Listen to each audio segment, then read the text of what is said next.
자, 오늘 다 같이 읽으실 성경 말씀은 로마서 5장입니다. 로마서 5장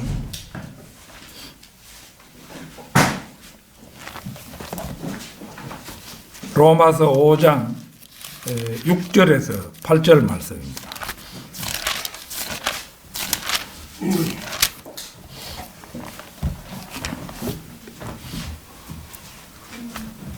로마서 5장 6절에서 8절까지 말씀 다 찾으신 줄 알고 받들어 읽겠습니다. 우리가 아직 연약하였을 때 그리스도께서 때가 되어 경건치 아니한 자들을 위하여 죽으셨느니라. 의인을 위하여 죽으려는 사람이 거의 없고 선한 사람을 위하여 죽음을 무릅쓰는 사람이 간혹 있을지 모르지만 우리가 아직 죄인이었을 때 그리스도께서 우리를 위하여 죽으심으로써 하나님께서는 우리를 향한 그의 사랑을 나타내셨느니라. 자, 날 먼저 사랑하신 하나님, 날 먼저 사랑하신 하나님, 이런 제목으로 말씀을 드리겠습니다. 너무도 많은 사람들이 세상 가운데 살면서도 자신이 누리는 모든 것들이 어떻게 세상에 있게 되었으며 어찌해서 자신이 그것들을 누리는지를 깊게 생각하지 않습니다.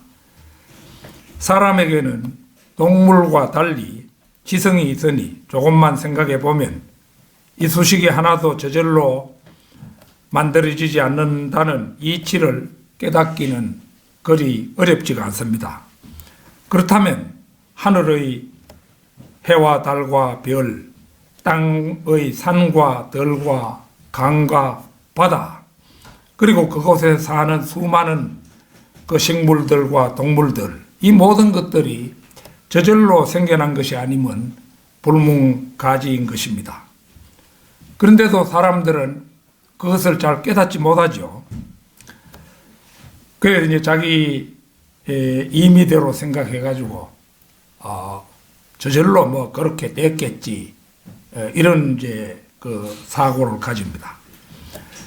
히브리서 3장 4절을 잠시 찾겠습니다. 히브리서 3장 4절입니다.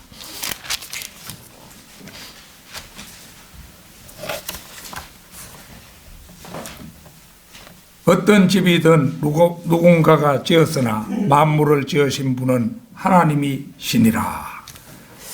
바로 그렇지요. 어떤 집이든 반드시 누군가가 지었듯이 만물을 지으신 이는 하나님이시라는 그런 의미죠. 시골집이라도 웬만한 집이면은 용마루 위에 붓으로 언제 집을 지었다는 것을 기록하여 올립니다. 우리 고향집에도 예전에 도배를 하지 않고 그냥 흙벽돌로 된 벽에 뭐 그냥 그렇게 살았죠. 그래가지고 이제 우리 막내 고모부님이 조금 그래도 고려대 법대를 나오신 그런 뭐 지성인이고 공무원이셔서 그 처가 이제 장가 오고 나서 우리 집에 잠시 계셨었는데, 그래 이제 방마다 도배를 하고 이랬어요. 그래 이제 지금은 이제 뭐 다른 사람이 살고 있어요. 그래 이제 그러니까 얼마 전에 이제 우리가 벌초한다고 잠시 고향에 들러서 생가에 잠시 들러봤어요. 그래 이제 아마도 뭐 구미시에서 뭐 세월이 흐르면은 제가 그래도 시를 제법 이름 있게 써왔기 때문에 이제 구미시에서 뭐 생가 같은 거를 이제 조성한다 이러면은 그 집을 사야 되겠죠. 구미시에서. 그러니까 요 사람들이 좀 생각에 우리가 요 한 미천 잡아야 되겠다 요 생각을 하는가 봐요. 가만히 얘기를 들어보니까 안 내놓을 것처럼 그렇게 얘기를 하더라고요. 얘기를 하는데 이제 그런 게 이제 좀 문제가 있기는 있어요. 있는데, 그래, 이제 그 집에 이래 보면은, 제가 어느 시절에 자라면서 이래, 낮에 방에 있으면서 이래 천정을 쳐다보면은, 천정에 용마루 굵은 기둥이, 되어 있고, 거기에 이제 석가래가 이래 걸치잖아요. 그게 다 보였어요. 다 보이는데, 거기에 보면은, 이제 그 집을 지을 때, 이제, 어떤 날, 상냥식을 하고 이런 것을 적어 놨어요. 붓글씨로 되어 있어요. 나는 그 한자도 잘 모르고 이래서, 그걸 몰랐었는데, 그때는. 그게 이제 그 집을 지은 날이라든지 이런 것을 다 밝혀놓은 그런 거예요. 사람이 지은 일반 가정집에도 그렇게 하는데, 우주 만물을 지으신 하나님께서 자신이 이 오묘한 전체를 다 지어놓고 그 자신을 지은 분의 그 이름도 안 밝혀놓는 그런 경우는 우리가 이치적으로 생각해 봐도 그것은 맞지 않는 일이죠. 그래서 이제 도시 같은 데도 가보면 이제 큰 집을 지으면은 그 앞에 머릿돌이라 이래서 이제 세워가지고 거기에다가 이제 그 건물의 내력을 밝혀놨어요. 밝혀놨는데, 자, 사실은 우주를 창조하신 이제 그 하나님께서는 사실 이제 피라미드의 그 머릿돌이 놓이는 부분을 그 부분에 자기의 보좌가 있고 자기가 머릿돌로서 온 우주를 딱 이렇게 안정되게 누르고 있는 그런 형국이 우주의 모습입니다. 그러니까 이제 그분께서는 이제 자신이 우주를 지었다는 것을 이 성경을 통해서 밝히고 있죠. 우리는 그 창세기 1장 1절에서 그 증거를 분명하게 보죠. 태초에 하나님께서 하늘과 땅을 창조하셨느니라. 하나님께서는 성경 맨 첫머리에다 하늘과 땅을 지으시니까 바로 하나님 자신이심을 밝혀놓고 있는 것입니다. 사람들이 어리석어서 이제 불교 믿는 사람, 이런 사람들한테 자주 이제 질문을 해보지만은, 부처가 온 세상을 지었다, 이렇게 생각하고 있더라고요. 그러나 그 석가모니는 세상을 지은 창조주가 아니죠. 그래서 이제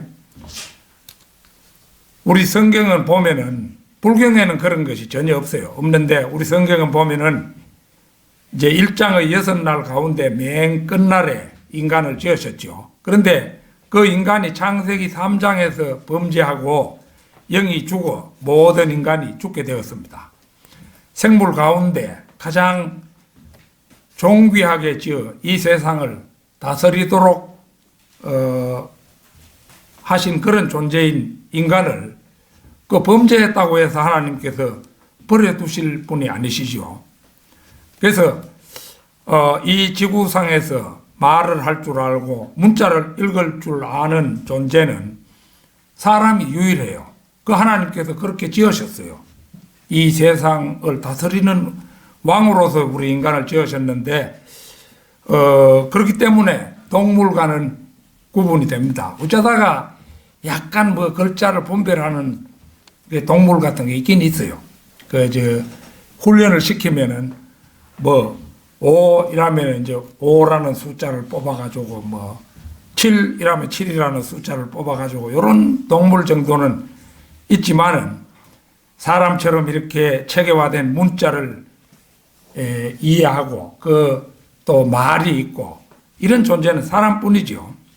그래서 이제 사람이 그 말과 글자를 이해하는 유일한 존재인데, 그런 귀한 존재인 이제 사람에게 39권의 구약과 27권의 신약을 주시고 그 책에 예언된 대로 자신의 독생자를 사람의 모습으로 세상에 보내셔서 우리가 아직 아득한 우리 조상들의 허리에 있었을 때 바로 우리를 위한 구원 계획을 하나하나 실천에 옮기신 분이 있었다는 것입니다. 나를 먼저 사랑하신 하나님, 첫째는 불경건한 자를 위하여 죽으신 예수 그리스도입니다. 오늘의 본문 말씀은 이 사실을 그 6절에서 우리가 아직 연약하였을 때 그리스도께서 때가 되어 경건치 아니한 자들을 위하여 죽으셨느니라 이렇게 말씀하고 있죠. 우리는 모두 그리스도인이 되었지만 기본적으로 경건치 아니한 자들에 불과합니다. 이런 말을 들으는 내가 왜 경건치 아니해 하고는 펄쩍 뛸 사람도 적지 않을 것입니다. 그러나 만고불변의 진리인 성경이 말씀하고 있으니 이 말씀은 누구도 궁극적으로는 부인하지 못할 사실인 것입니다. 그리스도인들은 거듭나는 순간 자신이 그리스도의 몸 안으로 들어가고 성령께서 그 사람 안으로 들어오시기 때문에 영적으로는 결코 불경건하다고 말할 수 없지만 육신적으로는 여전히 불경건한 가운데 있습니다. 그리스도인들은 구원받아 하나님의 자녀가 되었기 때문에 영적으로는 더 이상 연약하다고 말할 수는 없지요. 그러나 육신적으로는 여전히 연약한 게 사실입니다. 우리가 육신적으로도 연약하지 않게 되는 일은 이제 휴거 때라야 그 일이 가능하게 됩니다. 로마서 8장 23절을 찾겠습니다. 로마서 8장 23절.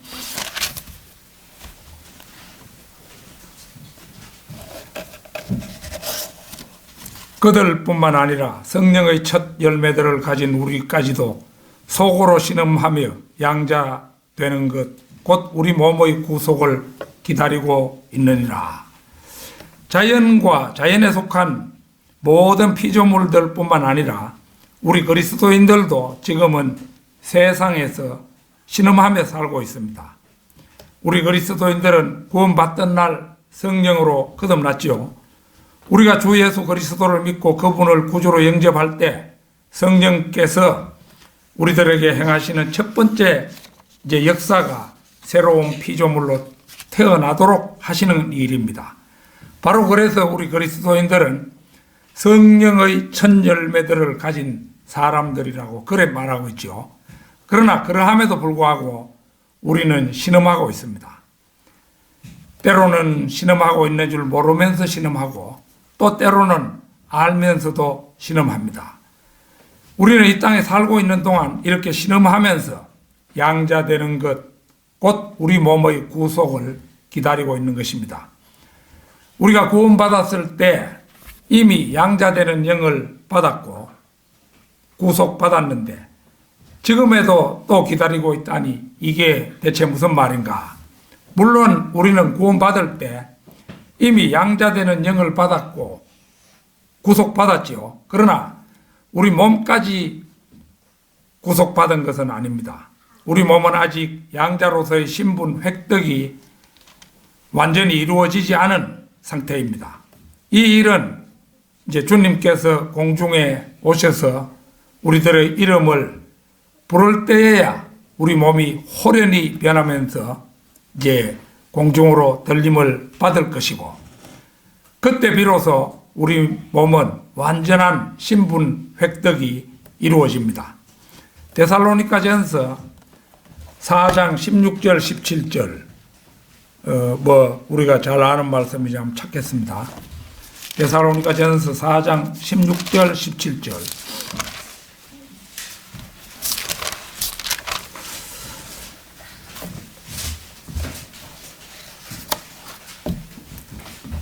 주께서 호령과 천사장의 음성과 하나님의 나팔 소리와 함께 하늘로부터 친히 내려오시리니 그러면 그리스도 안에서 죽은 자들이 먼저 일어나고 그리고 나서 살아남아 있는 우리도 공중에서 주와 만나기 위하여 그들과 함께 구름 속으로 끌려 올라가리니 그리하여 우리가 영원히 주와 함께 있으리라.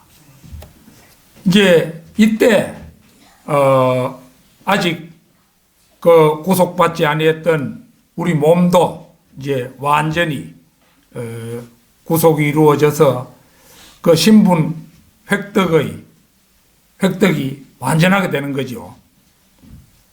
그래서 예수님께서 그 부활하셨던 33살 반의 그런 완전한 몸으로 되어서 공간 이동이 자유롭고 어디든 날아다닐 수 있고 안 먹어도 영원히 죽지 않는, 먹을 수도 있고 안 먹을 수도 있어요. 그때는 예수님께서 제자들과 부활하시고 난 다음에 식사를 하시고 이랬잖아요. 그 먹을 수도 있고 안 먹을 수도 있는 그런 완전한 몸으로 우리가 이제 변하게 되는 것입니다. 그게 이제 우리 몸이 완전하게 구속되는 겁니다.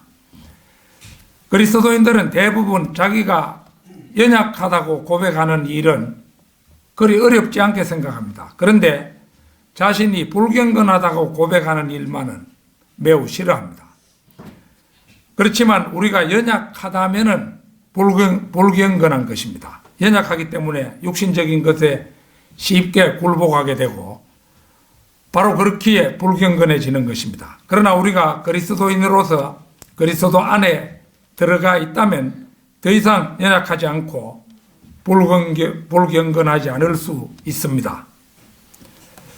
예수 그리스도께서는 바로 이를 위해서 죽으셨다고 본문 말씀 6절은 말씀하고 있지요. 지난날 우리는 육신뿐만 아니라 영적으로도 연약했고 생각이나 의지나 모두 보잘것없이 연약했습니다. 그렇게 예수 그리스도께서 우리를 위해 죽으셨고 우리가 더 이상 영적으로 연약하지 않도록 해주셨으며 영적으로도 불경건하지 않도록 해주신 것입니다. 그러니까 이제 우리가 구원받은 사람은 좀처럼 죄를 짓지 않죠.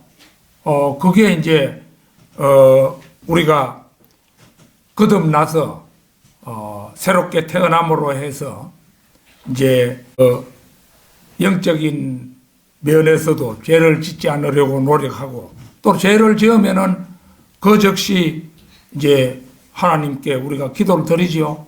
기도를 드리면 우리의 중보자 되시는 예수 그리스도께서 하나님 우편에 앉아 계시다가 우리가 이제 자백하고 용서를 구하는 순간에 그 죄가 용서되도록 중보하고 계시잖아요. 때가 되어라는 말이 이제 때가 되어 이제 주님께서 오셨다 이 말이죠. 이 때가 되어서 여기서 말하는 때는 지금부터 2000년 전을 말한다고 할 수 있습니다. 창세기를 읽어보면 태양은 넷째 날에 창조됩니다. 태양은 예수 그리스도를 예표합니다. 일곱으로 일하시는 하나님께서는 7천년 가운데 네 번째 천년 말미에 그 아들을 세상에 보내셔서 십자가 위에서 불경건하고 연약한 우리를 위해 보혈을 흘리도록 하셨습니다. 지난날 우리 모두는 육신뿐만 아니라 영적으로도 연약했고 생각이나 의지나 감정이 모두 형편없이 연약했습니다. 그리고 그 상태로는 거룩함에 이르기는 불가능한 상태였습니다. 그렇기 때문에 주 예수 그리스도께서 우리를 위해 죽으심으로 말미암아 우리가 그분 안에서 더 이상 영적으로 연약하지 않도록 해주셨을 뿐만 아니라 영적으로 불경건하지 않도록 해주신 것입니다. 나를 먼저 사랑하신 하나님, 둘째는 사람이 다른 사람을 위해 죽으려는 사람이 거의 없다는 것입니다. 의인을 위하여 죽으려는 사람이 거의 없고 선한 사람을 위하여 죽음을 무릅쓰는 사람이 간혹 있을지 모르지만 이 말씀은 사실 좀 어려워요. 그냥 읽어서는 무슨 말인가 잘 마음속에 확연하게 안 들어오죠. 이 말씀에 대해서 라이트 푸트라는 사람은 의인과 선인을 매우 적절하게 풀이했습니다. 그에 의하면 의인은 엄격할 정도로 공명정대하여 타인으로부터 비방당하지는 않으나 호감을 얻지는 못하는 자, 이렇게 풀이하고, 선인은 이제 여기 풀이해서 보면은 선인이 인간으로서는 더 훌륭한 사람이에요. 선인은 불의하지도 않으면서 다른 사람에게 자비와 친절을 베푸는데도 인색하지 아니하여 많은 사람들로부터 호감을 사는 자, 이렇게 이제 정의를 했습니다. 이 정의를 다시 한번 풀이하면 의인은 악을 멀리하기는 하나 적극적으로 선을 행하지 않지만 선인은 의를 손상치 않으면 물론 한 걸음 더 나아가 적극적으로 선을 행하는 자로서 평소 그를 흠모하던 자들 중에서 대신하여 죽기를 자청하는 자가 있을 수도 있는 자, 이렇게 이제 정의를 했습니다.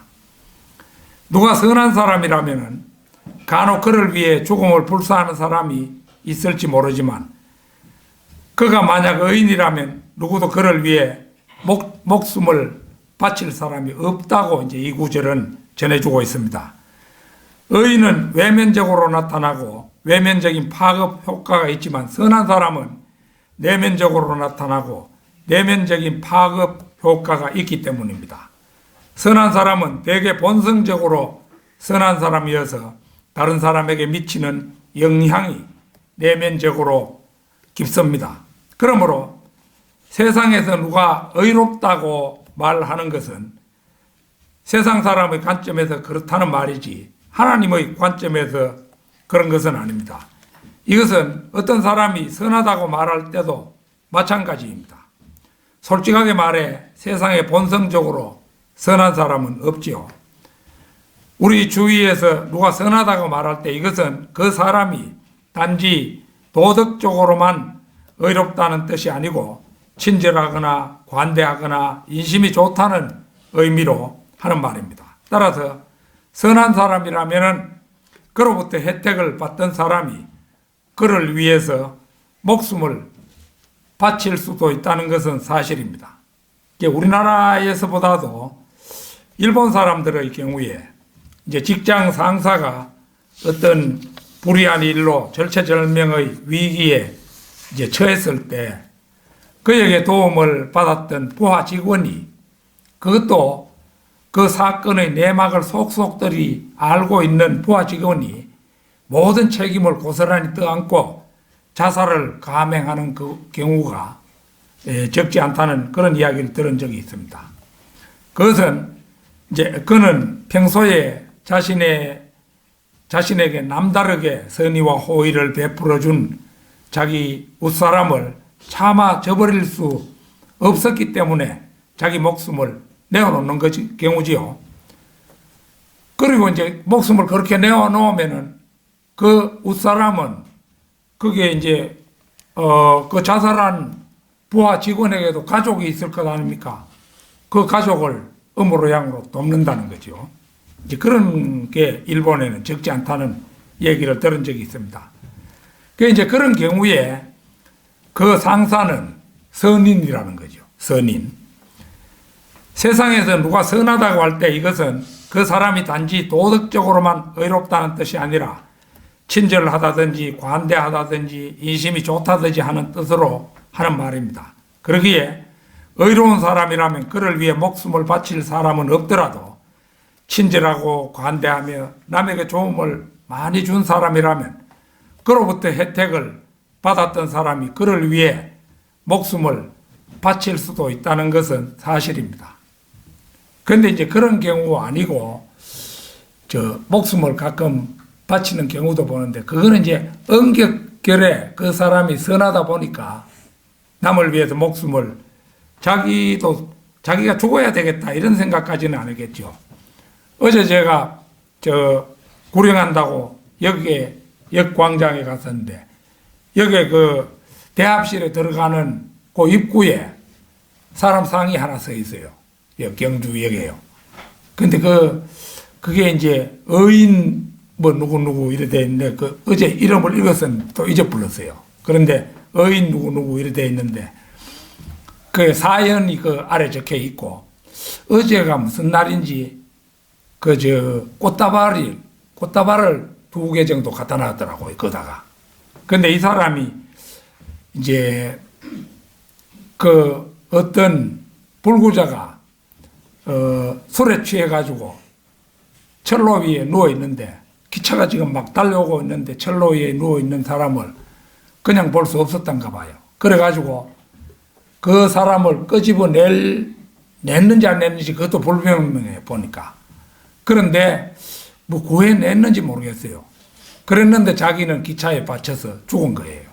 그러니까 의인이라 이래가지고 거기다가 상을 하나 만들어가지고 그 사람의 이제 모습으로 모자를 쓴 그런 형태인 걸 보니까 아마 철도청 뭐 역장이나 뭐 그 기차가 오고 가는 거 이런 걸 보는 그런 사람이었던가 봐요. 그 모자까지 정식으로 쓴 그 상이 있는데 혹시 경주역에 가면 보실 수 있을 겁니다. 그거를 이제 의인거라 이래가지고 해놨는 거예요. 그 사람은 우리가 생각해 볼 때, 근본적으로 남을 위해서 항상 목숨을 내놓겠다는 생각까지는 안 했겠지요. 이제 경우가 엄격결에 사람이 죽어간다 싶어야 그걸 구해내려고 하다가 기차 속도가 빨라가지고 그 죽은 경우라. 네, 그렇게 보입니다. 그래서, 그 이제 세상에는 그런 의인도 있지만은, 그러나 하나님의 관점에서는 진짜 의인이나 진짜 선한 사람은 있을 수 없고 모두가 죄인들일 뿐입니다. 바로 우리가 그렇습니다. 그렇기에 우리 모든 사람을 위해서 죽어줄 사람은 한 사람도 없었고 또 우리를 위해서 죽어줄 사람은 거의 없다고 봐야 되겠죠. 그런데 그 옛날 누군가가 우리를 위해서 죽으셨다는 거죠. 자, 날 먼저 사랑하신 하나님. 셋째는 죄인인 우리를 위해 하나님의 사랑을 나타내신 예수 그리스도이십니다. 우리가 아직 죄인이었을 때 그리스도께서 우리를 위하여 죽으심으로써 하나님께서는 우리를 향한 그의 사랑을 나타내셨느니라. 참으로 위대한 말씀이지요. 성경에서 진정으로 어떤 말씀이 검으로 기록할 만하다고 할 때 바로 이런 말씀이야말로 그 말씀에 해당하는 말씀이라 할 것입니다. 하나님의 사랑을 올바로 이해하기 위해 그 사랑이 가진 요소들을 하나하나 짚어볼 필요가 있습니다. 예컨대 우리를 향해 누군가가 당신은 원수를 위해 죽을 수 있습니까? 이렇게 물어왔을 때 글쎄요. 그게 꼭 필요하다면 그렇게 할 수도 있겠지요. 그렇게 이제 별로 심각하게 생각지 않고 건성으로 이런 대답을 하는 사람도 있을 것입니다. 그러나 제 경우는 당신은 원수를 위해 죽을 수 있습니까? 이렇게 누가 묻는다면 난 죽을 수 없다고 당장에서 말할 그런 사람입니다. 나는 그런 정도밖에 안 돼요. 그렇다면 이제 그 다음 경우 여기 당신의 원수가 있습니다. 그 원수는 당신을 죽여 없애는 일 외에는 어떤 일에도 관심이 없는 사람입니다. 당신은 그를 위해서 죽을 수 있습니까? 이렇게 재차 물었을 때 보통 사람들과는 확연히 다른 매우 순교한 인류애를 가진 사람이라면 그 경우에도 다른 사람은 몰라도 나는 그를 위해 내 목숨을 내놓을 수 있다라고 대답할 수도 있을 겁니다. 그런데 그런 대답을 했다고 치고 그렇다면 한 걸음 더 나아가서 이런 경우를 한번 생각해 봐야 합니다. 당신이 그 원수를 위해서 죽되 속옷까지도 몽땅 벗겨져서 인간의 수치를 고스란히 드러내고 손과 발에 못이 박힌 채 나무에 매달려 끔찍한 고통 속에 서서히 죽어갈 수 있겠습니까? 이렇게 물었을 때 우리 보통 사람들이라면 그 물음에 난 그럴 수 있다고 흔쾌히 동의하기는 힘들 것입니다.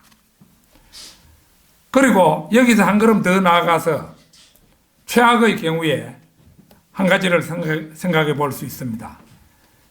당신에게 애지중지하는 외아들이 있습니다. 이 외아들을 원수를 위해 발가벗기고 나무에 매달아 손발에 못을 박은 후 서서히 죽어가는 것을 그 아버지의 눈으로 바라보며 그 상황을 견딜 수 있겠습니까? 이렇게 물었다고 합시다. 그 경우에 누가 감히 그럴 수 있다고 말할 수가 있겠습니까? 모르긴 해도 우리 인간이 아무리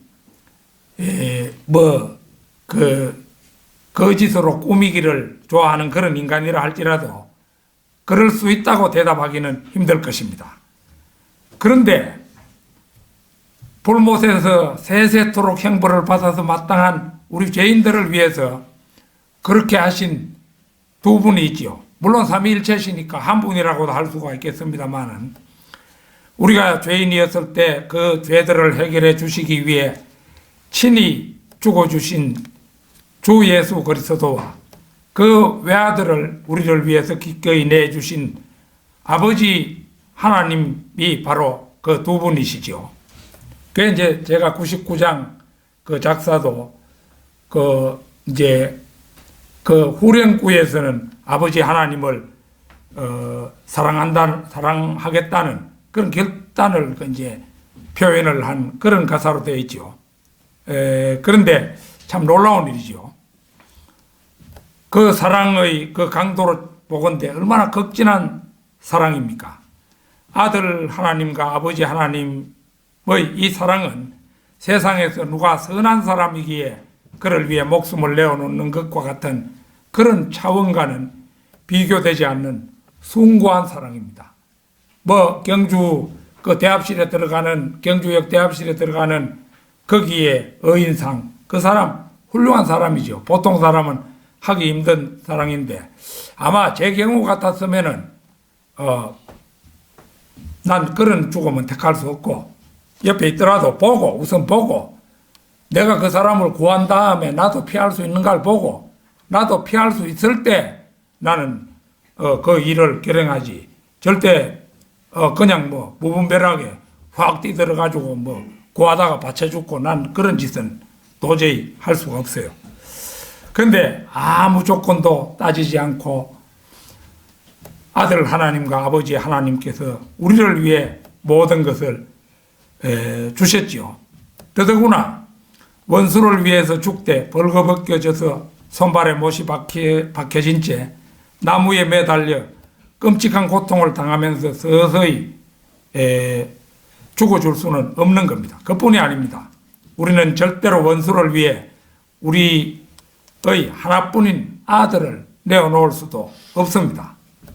제가 이제 전에도 한번 얘기한 적이 있습니다만은 거리설교 할 적에 맨 처음에 시작할 적에 제가 여기에 경주에서 그래도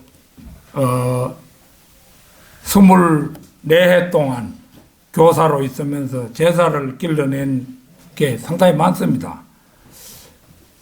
그런데 그 보통 경주 저 역에서 아래시장까지 내려오면서 그래 인사를 받는 경우가 있어요. 제자들로부터. 흔히 그 인사를 두세 사람 정도는 만나게 됩니다. 만나게 되는데 그 제자들 보는 앞에 내가 거리설교를 하려고 하니까 입이 떨어지질 않는 거예요, 처음에. 그런데 이제 제가 생각을 했습니다. 하나님께서는 나를 위해서 그 독생자를 보내가지고 십자가에 죽게 하셨다.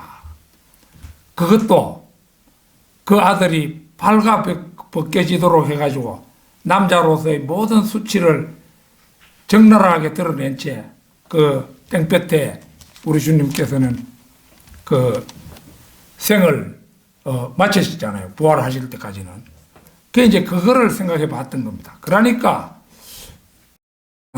입이 떨어지더라고요, 비로소. 그래서 거리 설교를 처음에 했던 일이 기억이 납니다. 그래서 우리가 섬기는 아들 하나님과 아버지 하나님께서는 우리를 위해서 그런 일을 하신 게예요. 그래서 오늘 본문 말씀에 우리가 아직 죄인이었을 때 그리스도께서 우리를 위하여 죽으심으로써 하나님께서는 우리를 향한 그의 사랑을 나타내셨느니라. 아무리 이런 숭고한 사랑이 있다고 해도 깨닫지 못하면 헛일이죠. 우리에게는 우리 눈을 열어서 그 사실을 보게 하시고 믿도록 하신 거지요. 성경 말씀에 아무리 제시를 해놔도 그 성경 말씀 옳게 찾아보지도 않고 이러면은 알 수가 없잖아요.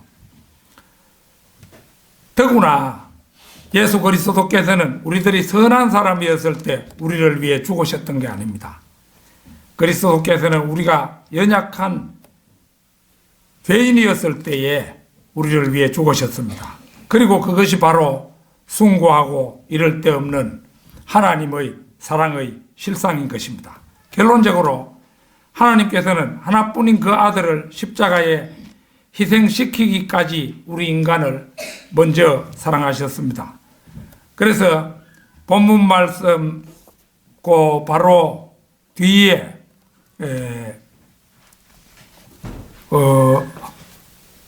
로마서 5장 본문 말씀 바로 뒤 9절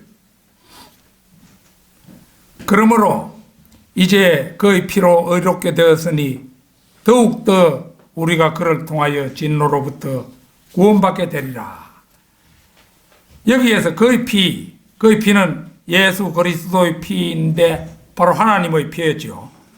그러나 우리가 현실적으로 그의 피로 의롭게 되었다고 하지만은 세상의 모든 사람이 구원의 혜택을 입는 것은 아닙니다. 그래서 로마서 5장 1절 우리 본문 말씀 5장 1절 그러므로 우리가 믿음으로 이렇게 되었으니 우리 주 예수 그리스도를 통하여 하나님과 화평을 갖느니라.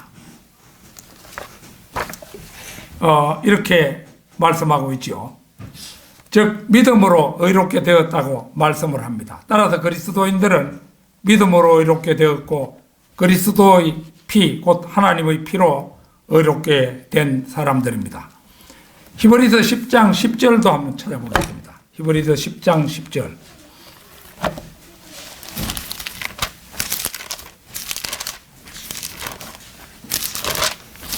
10장 10절입니다.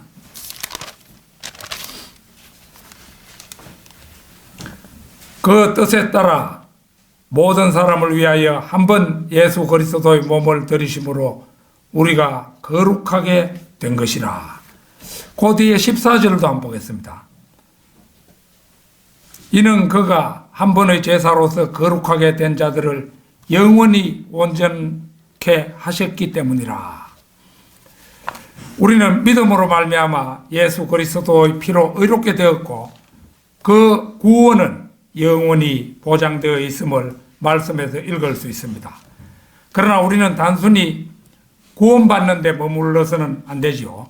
천년왕국에서 받을 우리의 유업을 위해서 우리의 행위를 가다듬고 때를 얻든지 못 얻든지 복음을 전파하는 성도 여러분이 되시기를 바람하지 않습니다. 다 같이 기도드리겠습니다.